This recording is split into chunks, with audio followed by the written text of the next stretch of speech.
Si j'ai commencé à vouloir étudier la mise en scène de la BD, c'est beaucoup grâce au game design, grâce à des personnes qui ont proposé des analyses sur la manière spécifique que peut avoir le jeu de porter un propos à travers son gameplay et son système de règles. Je me suis dit qu'il devait en être de même pour la BD, qu'elle aussi possédait ses propres forces en tant que médium spécifique et très exploité. Il en est finalement venu cette chaîne YouTube où je tente de proposer des analyses qui se basent sur le découpage, la forme des cases, leur disposition, etc. Et il en ressort un plus au fond de richesse et de possibilités que, contrairement au game design déjà bien établi, on ne commence qu'à effleurer. Il y a pas longtemps, j'ai découvert l'excellente chaîne YouTube d'Esquive la boule de feu, qui, en plus de son nom génial, présente des jeux et fait des analyses de game design vraiment cool. Par exemple, de la manière qu'a Azura Swarf de porter un propos fort en utilisant intelligemment cette mécanique pourtant pauvre que sont les QTE. C'était vraiment génial et étonnant. En regardant ces vidéos, j'ai eu envie de ressortir cette vieille réflexion qui me trotte dans la tête depuis longtemps. Est-ce que l'on pourrait dire que la BD, à l'instar du jeu vidéo, propose elle aussi différentes formes de tutoriels pour nous accompagner dans le maniement et la compréhension progressive de son langage? C'est ce qu'on va essayer de voir ici à travers différents points. Merci et bonne vidéo à vous.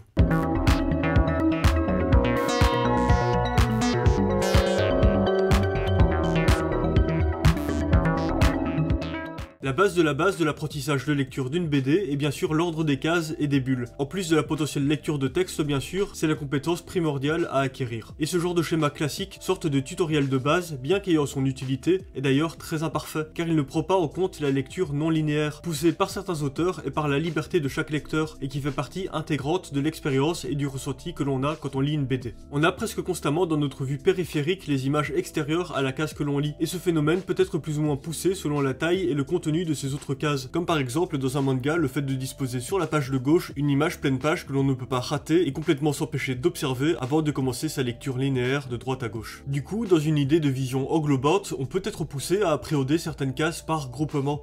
Et dans une idée de processus de lecture, dans une même lecture linéaire, on va déjà faire de temps en temps des petits allers-retours entre deux cases qui se suivent dans l'ordre de lecture, car la BD nous pousse à une idée de jeu de comparaison pour créer du sens entre les images. Et donc, ces jeux de comparaison, qui vont comparer aussi bien la taille, la forme et la disposition des cases que leur contenu en soi, peut aussi encore davantage s'affranchir de cette linéarité et faire de plus grands sauts de regard.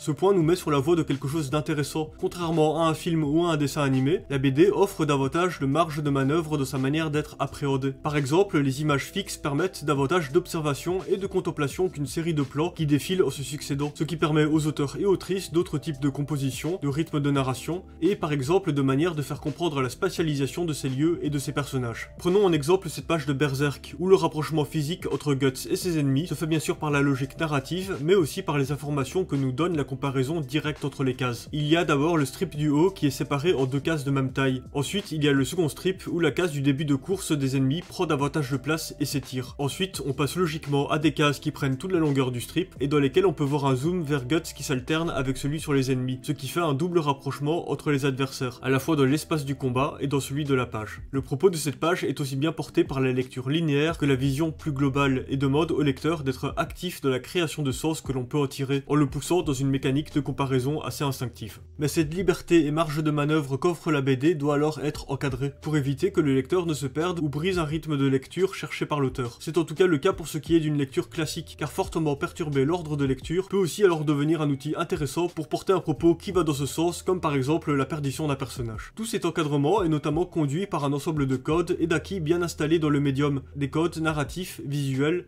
et de lecture. On va d'abord regarder en détail ce dernier paramètre. Dans les anciennes BD, on pouvait plus souvent retrouver des flèches ou des numéros qui indiquaient le sens de la lecture, mais à présent que la BD est très installée, ce n'est plus utile et cela peut même être considéré comme inélégant. Et c'est quelque chose qui, je pense, peut se généraliser à chaque médium. Les acquis du public évoluent et donc la permissivité des créateurs en même temps. Et il en est bien sûr de même pour le jeu vidéo. L'expérience de jeu des années 80 où toutes les mécaniques, même celles qui paraissent les plus évidentes aujourd'hui, étaient à découvrir, et où les manuels donnaient des indications aussi fondamentales que comment placer son pouce pour pouvoir appuyer à la fois sur le bouton de saut et celui d'attaque. Mais ces acquis du public ne sont pas forcément si stables, car il y a parfois une différence entre l'Occident et le Japon dans la manière de comprendre l'ordre des cases. Je ne parle pas ici de la lecture de gauche à droite et de droite à gauche, même si ça peut demander un temps d'apprentissage et d'adaptation, mais plutôt de la différence entre ces deux types de disposition de cases. L'analyse qui va suivre vient d'un super thread de Rachel Thorne, une professeure anthropologiste culturelle qui a beaucoup travaillé sur le shoujo, mais dont le compte a hélas aujourd'hui disparu avec son contenu. Heureusement, Sal Goodsam, un auteur de BD, a copié-collé en partie le propos de Thorne sur son site Making Comics. Du coup, voilà ce que Rachel Thorne a développé dans ce qu'elle a nommé le T-Rule, soit en français la règle T, et qui va montrer une différence culturelle importante qui existe dans la pratique de certains lecteurs dans le monde. Ce que l'on va voir ici est une généralité reliée au Japon, mais qui n'est pas suivie par absolument tous les auteurs de manga, et qui n'est bien sûr pas figé dans le marbre, mais c'est suffisamment répandu pour pouvoir le considérer actuellement comme une tendance majoritaire. Du coup, ici, je vais citer et très légèrement remanier en partie une traduction du propos de Thorne. Pour le texte original, je vous renvoie vers le site Making Comics. Jusqu'à la fin des années 60 et au début des années 70, les règles de disposition des cases dans les mangas étaient vagues, comme dans les bandes dessinées occidentales, mais avec la complication supplémentaire de la composition verticale, qui impliquait au moins la possibilité de disposer les cases verticalement, plutôt que strictement horizontalement. En d'autres termes, alors que la règle empirique dans les bandes dessinées occidentales est de se déplacer vers la droite jusqu'à la fin de la page, puis de revenir vers la gauche et le bas, dans les mangas, il arrive que l'on se déplace vers le bas plutôt qu'horizontalement. L'innovation qui a permis aux artistes japonais d'établir des règles de circulation et d'éliminer la nécessité de la numérotation a été l'interdiction de la mise en page plus, dans laquelle 4 cases créent un carrefour avec les gouttières. Le plus était la norme dans l'art séquentiel depuis des centaines d'années, mais au Japon, il posait problème. Voici une double page du roi Léo d'Osamu Tezuka au début des années 50, et une autre de Beyond the Storm de Makoto Takahashi en 1958. Notez que les deux ont un plus dans l'agencement des cases. Le dernier utilise même des flèches pour renvoyer le lecteur à gauche puis à droite à nouveau. À l'époque, c'était la norme, et en cas de doute dans l'ordre de lecture, on suivait alors la règle américaine, se déplacer horizontalement. Voici maintenant 2 tirages réalisés 10 ans plus tard, tirés de Tomorrow's Joe de Tetsuo Chiba et de In the Sunroom de Keiko Takemiya. On peut voir ici que le plus a à présent disparu. Dans le croisement des cases et des gouttières, il ne reste que des T, et ces T sont des acteurs importants dans ces mangas. Ce sont des feux de signalisation. Lorsque j'ai essayé d'expliquer ce que j'appelle la règle des T avec des mots, c'est devenu très vite compliqué. En résumé, la règle est la suivante. Traversez la tige du T avant de croiser un bras, sauf si vous ne devez pas le faire. Bien qu'elle soit difficile à expliquer, presque tous les lecteurs japonais de moins de 60 ans connaissent cette règle et la mettent en pratique dans leur vie quotidienne. Du coup, grâce à cette analyse de Thorne qui mériterait une vidéo à part entière, de la localisation de certaines BD occidentales pour le public japonais, on peut imaginer qu'ajouter des flèches indicatives à certains endroits pourrait être nécessaire pour guider le lecteur, et donc revenir à une lecture qui doit davantage nous prendre par la main. Pour aller dans le sens de ce propos, dans cet album récent d'Astérix de Conrad et Ferry, on voit ici que les auteurs ont placé des flèches pour indiquer au lecteur qu'il faut lire verticalement avant de repasser à l'horizontale, ce qui dénoterait donc par rapport à la lecture occidentale. Et aussi, dans un manga récent, Kolunge d'Eric Romance, de Jun Mayuzuki, l'autrice a voulu proposer une mise en page en plus, mais comme l'a indiqué Rachel Thorne, cela risquait de poser souci. Il y a donc aussi des flèches indicatives pour guider la lecture. Dans les mangas récents, on peut encore trouver d'autres exemples du même genre, qui montrent aussi que certains auteurs et autrices japonais sont dans un désir de ce genre de composition très courant dans les BD occidentales. Par contre, on peut voir dans la page de ce manga que l'autrice a utilisé une disposition en plus et non en L, et pourtant grâce à un dialogue, sa disposition des bulles et l'épaisseur des gouttières, elle a fortement poussé le lecteur à continuer sa lecture vers la gauche plutôt que de redescendre, et donc sans pour autant passer par une numérotation ou des flèches. Et ce n'est pas le seul exemple récent du genre. Il existe donc bien d'autres moyens de se superposer à l'acquis bien installé de l'ordre des lectures habituel des cases, en créant des incitations visuelles encore plus fortes chez le lecteur. Et dernière chose, en Occident, on peut tout de même voir certains auteurs éviter d'avoir un croisement en plus de leur mise en page, en décalant légèrement les gouttières des cases, ce qui peut montrer que cette angoisse du mauvais trajet dû à la règle des T existe aussi chez nous, d'autant que contrairement à ce que Thorne a indiqué, je pense qu'il existait tout de même un nombre non négligeable de cases se lisant verticalement dans les années 60-70 en Occident. Même si, comme elle l'a indiqué, on pouvait alors souvent y retrouver des flèches indicatives, mais ce n'était pas systématique. Bref, en art, quand on donne une règle, elles sont en fait souvent très souples, et on doit se contenter de généralités qui possèdent forcément des contre-exemples. Malgré tout cela, l'analyse de Thorne est vraiment très éclairante et très stimulante. Du coup, les auteurs vont donc pouvoir essayer de structurer et guider cette marge de manœuvre que l'on possède dans le trajet de lecture d'une BD. Dans le jeu vidéo, on connaît assez bien la manière dont le level design va aussi être là pour donner des points d'orientation à son joueur, qui sont intégrés plus ou moins harmonieusement au jeu et dans la fiction, ce qui permet aux joueurs de ressentir une certaine liberté, malgré le fait qu'ils suivent certaines incitations précises de la part du jeu. Cette orientation se fait donc par des mécaniques de jeu et aussi des jeux de composition, et dans ce second cas, c'est quelque chose qui existe aussi dans les autres médiums visuels, même si dans le cas du jeu vidéo, ces incitations peuvent être dynamiques, comme par exemple le vol d'un oiseau. Et aussi, comme dans certains jeux, on peut contrôler la caméra et donc plus facilement rater un élément important, c'est aussi quelque chose que les game designers vont prendre en compte. De la BD, on peut donc aussi bien sûr jouer avec par exemple des lignes de force, des points de fuite ou encore des jeux de couleurs pour orienter un regard tout en le laissant se balader à son aise s'il le désire.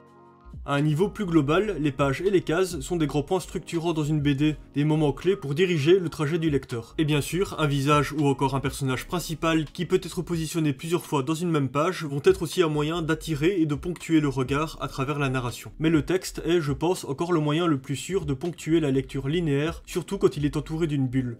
Tous ces différents codes sont des points d'ancrage dans notre lecture, qui possèdent différents degrés d'importance. Par exemple, quand une page de BD n'a pas de texte, ou bien encore que celui-ci est peu présent et compartimenté, presque à part du reste du dessin, mon œil a tendance à davantage se balader, car il manque de repères forts, ce qui peut donc être aussi un moyen pour un auteur de nous pousser à la contemplation, à envisager une page de BD comme une fresque.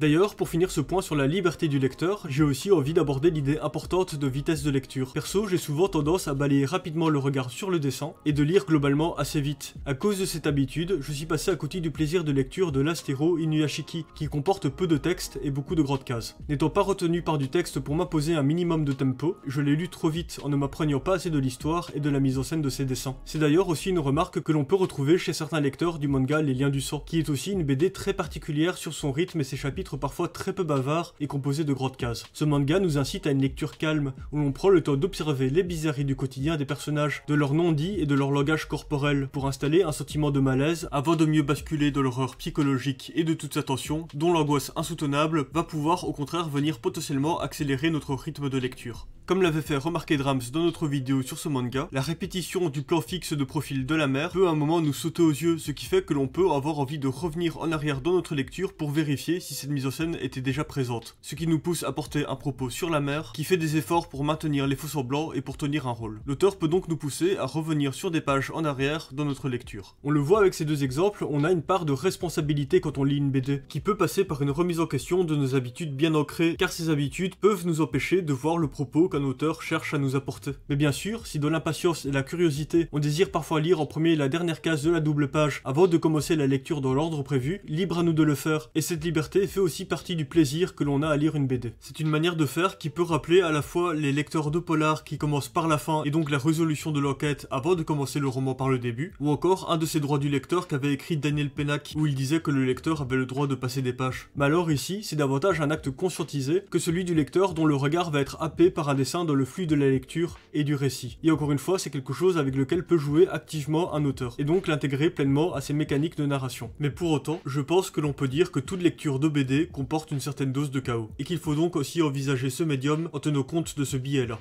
La lecture d'une BD est donc à la fois linéaire et non linéaire, et est influencée par le rythme du lecteur qui a ses propres habitudes bien à lui, et aussi selon le sentiment qui le traverse à la lecture des pages. Comme je l'ai dit avant, une lecture angoissée peut par exemple pousser à un rythme plus rapide. Les auteurs vont pouvoir contrôler et structurer cette petite marge de liberté, via des conventions culturelles et des codes graphiques composés à la fois d'incitateurs forts très structurants et d'incitateurs faibles plus souples.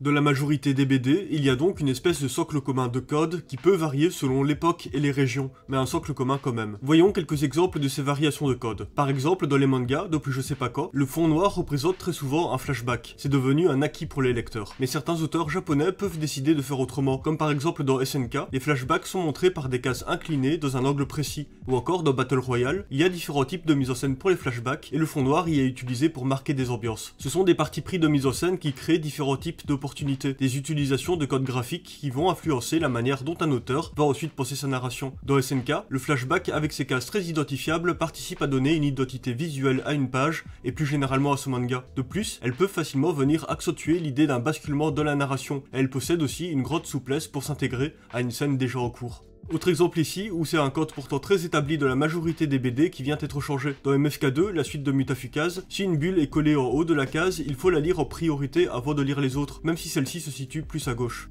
Ça m'a demandé un temps d'adaptation, et je ne sais pas d'où son auteur tire cette convention, mais voilà, c'est un cas intéressant, et au vu de mes habitudes de lecteur, j'ai trouvé ça plutôt osé. Ce sont donc des ensembles de règles établis entre toutes les BD, couplés à des ensembles de règles propres à une BD donnée, que le lecteur doit en partie alors réapprendre. Du coup, souvent, l'auteur se doit de bien introduire ces nouveaux codes de mise en scène avant de pouvoir se permettre de les utiliser plus librement, car il risque d'aller à l'encontre de l'attente et des habitudes du lectorat.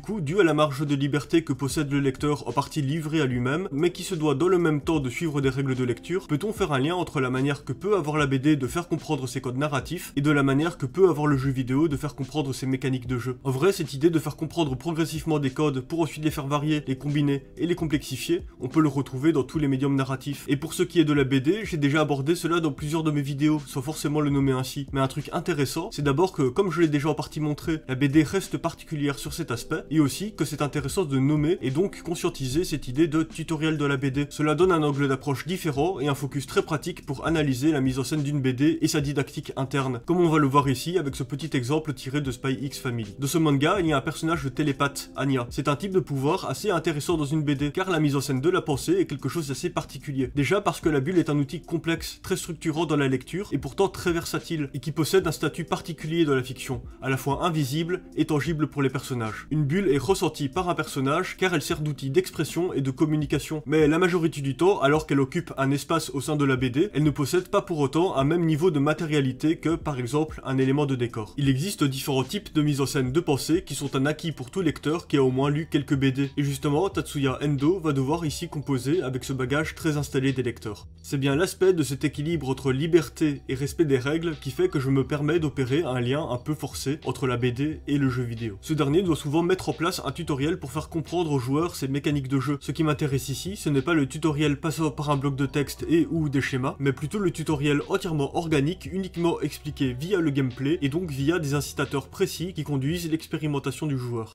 Dans la droite lignée du 1-1 de Super Mario Bros, du premier niveau de Castlevania ou de Green Hill Zone, les plaids enseignent au joueur tout ce qu'il a besoin de savoir et de savoir faire pour le reste du jeu, sans jamais avoir besoin de recourir à du texte. Le premier écran de Shovel of Hope vous enseigne les fonctions du coup de pelle basique, en vous mettant face à un tas de terre que vous pouvez creuser, puis un ennemi que vous pouvez attaquer, et enfin des blocs que vous devez détruire à coup de pelle pour passer à l'écran suivant. Celui-ci vous enseigne le rebond sur la pelle, en vous mettant immédiatement face à des blocs dont le positionnement fait que vous ne pouvez les détruire que de cette manière.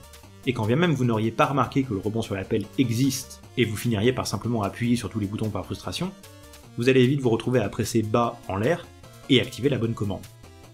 Le placement du deuxième bloc sous le premier est tout aussi astucieux car il vous permet de remarquer que l'attaque se poursuit après le premier rebond. L'écran suivant vous enseigne à rebondir sur des éléments de gameplay pour passer des challenges de plateforme, en vous demandant d'atteindre une corniche trop haute pour votre simple saut, en rebondissant sur une bulle. Et celui d'après vous montre l'intérêt en combat de cette même mécanique, en vous mettant face à un dragon qui crache des bulles devant lui mais qui ne peut rien vous faire si vous lui rebondissez dessus. Et ainsi de suite, de sorte qu'une fois ce niveau fini, vous sachiez précisément de quoi votre personnage est capable, comment interagir avec les éléments de gameplay basiques que sont les blocs, les tas de terre, les bulles, les plateformes, les ennemis, les checkpoints, et vous êtes prêt à étendre ce gameplay avec de nouvelles mécaniques internes à chaque niveau, des armes secondaires et des améliorations d'équipement. Et comme on vient de le voir ici dans cette super vidéo sur Shovel Knight, les jeux Nintendo sont eux aussi connus pour leur manière d'introduire d'abord une mécanique de jeu simple, puis de la complexifier progressivement, en même temps que le joueur apprend à la maîtriser. C'est une manière de nous prendre par la main tout en nous laissant nous débrouiller au sein des mécaniques de jeu. Pour cette dernière partie, on va pouvoir voir un processus similaire dans le manga Spy X Family.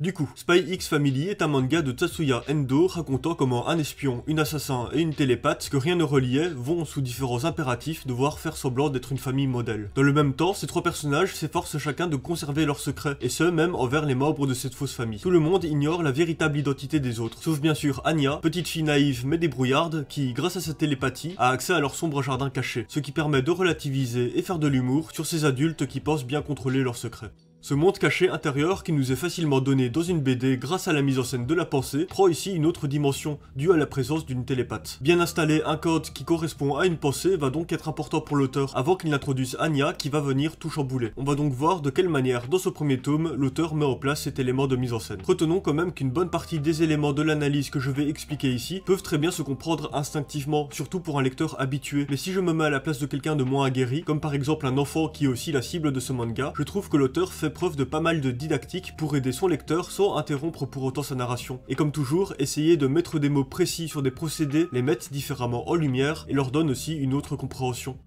La BD commence avec une intro ne comportant que du texte dans un encadré, qui représente un narrateur extérieur nous expliquant les enjeux de base du récit. Ensuite, l'histoire commence, et dans un premier temps, on a alors uniquement des dialogues dans des bulles et des onomatopées, avant que l'auteur ne les mélange davantage en y ajoutant en plus des encadrés narratifs déjà vus auparavant. Il y va donc progressivement dans la mise en scène du texte pour éviter de surcharger le lecteur. Il en va de même ici, où sur la page de droite, on a d'abord la continuité de n'avoir que des bulles de dialogue, puis sur la page en vis-à-vis, la première représentation de pensée de ce manga. Une segmentation qui se fait par la séparation entre deux pages, ce qui permet de répartir et alléger la prise d'information, tout en gardant une continuité plus directe dans le récit grâce au vis-à-vis que si on avait tourné la page comme on l'avait vu via l'introduction qui elle venait au contraire appuyer davantage la séparation entre deux moments de narration distincts. Ici, le récit est réellement enclenché et donc le but est de garder une fluidité. Le premier personnage présenté est donc Twilight, l'espion au regard impassible, maître de lui-même, maître du déguisement et de la fausse identité. On le voit ici au restaurant, perdu dans ses pensées d'autant plus secrètes qu'elles sont non représentées visuellement, mais suggérées par le fait qu'il n'écoute pas ce que lui dit sa fausse compagne du moment, qui n'a aucune idée de qui il est réellement. On le présente comme un personnage fermé, qui sait très bien garder ses secrets et sa pensée réelle. Sur la page de gauche, Twilight quitte sa fausse compagne comme un rustre, et juste après, alors qu'on est seul à seul avec le personnage, l'auteur lui offre la première représentation de pensée de ce manga, et donc pour nous, un accès à l'intimité d'un personnage, même si c'est une intimité assez froide. Jusqu'au moment de l'arrivée d'Anya, l'auteur ne va représenter la pensée que de cette seule manière, via un texte flottant et sans bulle, avant de se permettre de complexifier et de varier sa mise en scène.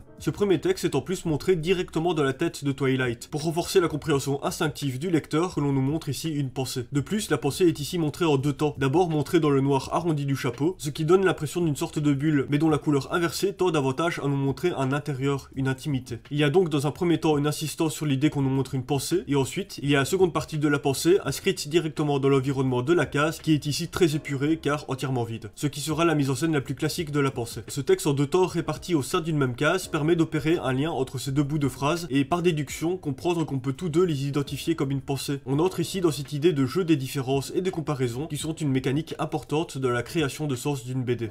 Ensuite, une fois cette idée introduite, la pensée est laissée plus isolée du reste du texte pour mieux continuer de prendre le temps de s'y accoutumer. Et la mise en scène continue là où on l'avait laissé, c'est-à-dire sur un texte entouré de blanc, ce qui opère la transition avec la case précédente tout en installant le fait que ce sera davantage sa routine que quand le texte est entouré de noir. On peut voir ce texte s'éloigner du perso en même temps que ce dernier s'éloigne de nous, pour à la fois renforcer l'idée de solitude du personnage, indiquer une fin de scène, et aussi davantage donner à ce monologue une fonction de narration explicative et plus générale sur la vie de Twilight.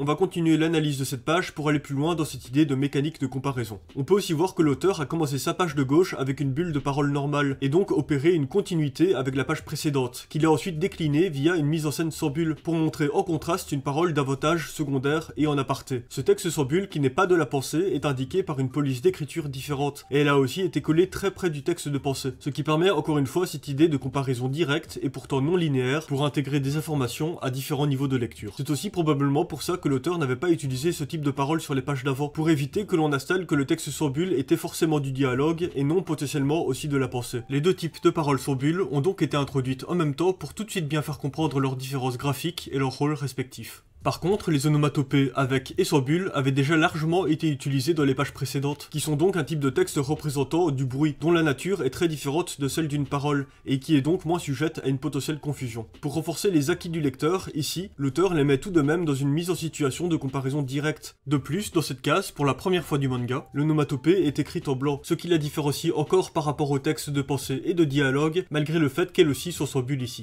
On a donc ici trois types de mise en scène sans bulle qui se côtoient et qui poussent à bien intégrer leurs différences et leurs fonctions. Cette page était l'introduction du premier type de pensée et qui sera donc logiquement la mise en scène de pensée la plus commune dans ce manga. Sur la page après, on a une nouvelle mise en situation qui est intéressante car elle est peu bavarde et permet donc de se concentrer autrement sur les nombreuses mises en scène de texte pour renforcer nos acquis. Sur la page de gauche, on revient de nouveau majoritairement au texte mis dans des encadrés, qui est ici l'ordre de mission de Twilight donné par ses supérieurs. L'encadré narratif de l'introduction prend alors une nouvelle dimension sous la forme de chefs tout-puissants, anonymes et cachés, ce qui leur donne des points communs avec un narrateur extérieur. Aussi, comme sur la double page précédente, on voit que l'auteur a de nouveau aéré sa mise en scène de texte par la segmentation dans la double page, et donc en continuant de maintenir sa continuité narrative et de rythme de récit. Après une double page qui continue l'histoire et la mise en scène majoritaire dans des encadrés, on arrive à une variation de la mise en scène de pensée sans bulle, ici écrite en gras, puis écrite en plus en assez grand. C'est bien sûr une manière de nous montrer l'intensité d'une pensée qui indique aussi au lecteur son importance. De la même manière qu'on peut voir des personnages qui crient en chuchotant, on peut voir des personnages qui crient en pensée, ce qui est un concept assez spécial quand on y réfléchit. Mais encore une fois, le niveau d'abstraction que l'on peut donner à un texte dans une BD, qui peut flirter de la frontière fine entre paroles intenses et paroles criées, permet ce genre de souplesse de mise en scène. Ici, on peut y voir une représentation de la puissante volonté de Twilight et de ses ambitions, qui se veulent prendre en charge le monde entier. C'est un moyen pour l'auteur de montrer que l'on peut encore donner une autre dimension à la pensée, qui peut alors devenir aussi forte et importante qu'un dialogue. Du coup, transition de lieu, de nouveau adoucie par l'idée de page en vis-à-vis, et Twilight arrive dans l'orphelinat, où il va chercher à adopter un enfant pour commencer à constituer sa fausse famille pour sa mission. Le contexte du lieu est opposé. Sur la double page suivante, on va avoir l'introduction d'Anya et d'une nouvelle mise en scène de pensée. Du coup, on a eu dans un premier temps l'installation d'une routine d'un unique type de mise en scène de pensée qui est à présent interrompue. On a eu le temps de s'y habituer, et cette interruption est amenée logiquement au moment de l'arrivée d'une télépathe dans l'histoire, qui change la donne pour ce qui est de la pensée. C'est un mélange malin entre évolution graphique, évolution narrative et didactique. Si on ne connaît rien de ce manga, on ne sait pas encore qu'Anya est télépathe, mais l'auteur va activement chercher à nous le faire deviner avant de nous le révéler clairement un peu plus loin. Sur cette page, dans le premier strip, à part le petit dialogue discret des enfants, l'auteur ne met en scène que de la pensée, avec le visuel que l'on connaît bien, ce qui lui permet dans un second temps de mettre en contraste la nouvelle variation.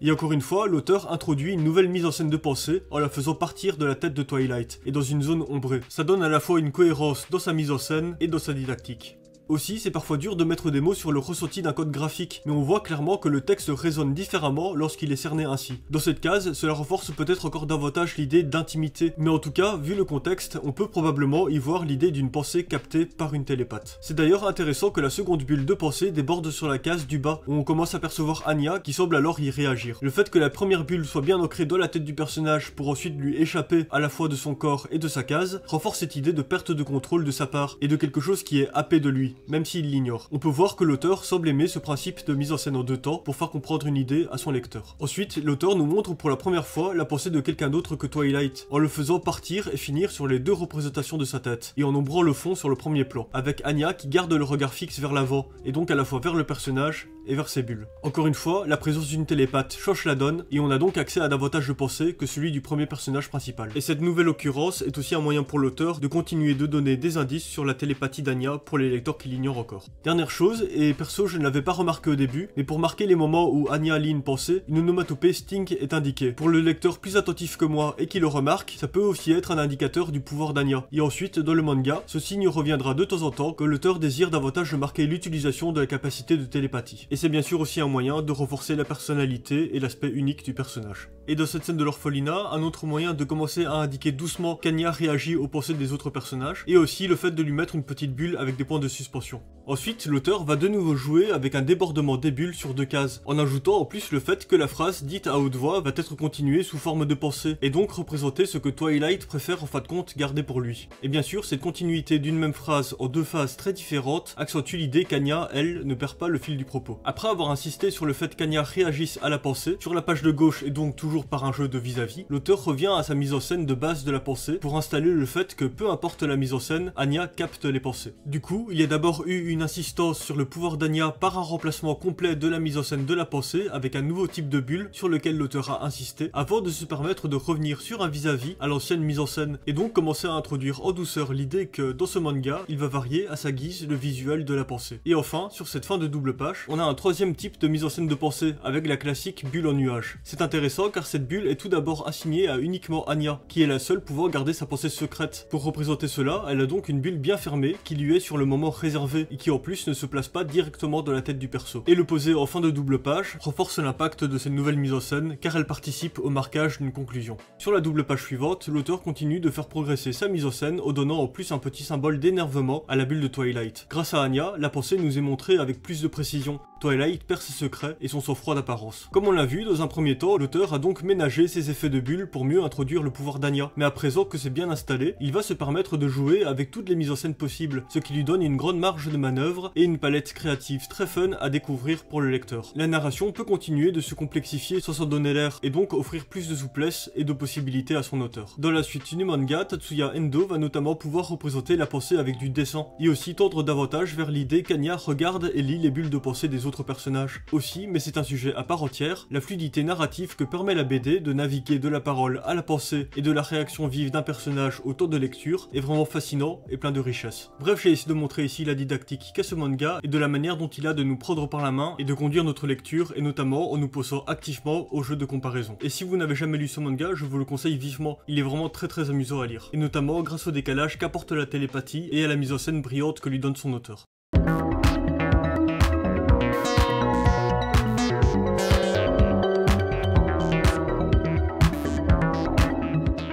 Juste avant de passer à la conclusion, pour ceux qui désirent et peuvent se permettre de me soutenir, j'ai ouvert un Utip, qui est une plateforme de financement sur laquelle vous pouvez me faire des dons, soit uniques, soit mensuels. Actuellement, ma situation n'est vraiment pas stable, et cette chaîne me demande beaucoup de temps. Si je veux continuer bénémentie, une aide financière me serait vraiment d'une grande aide. Dans tous les cas, merci à vous d'être présents pour ce projet de recherche et de vulgarisation de la bande dessinée.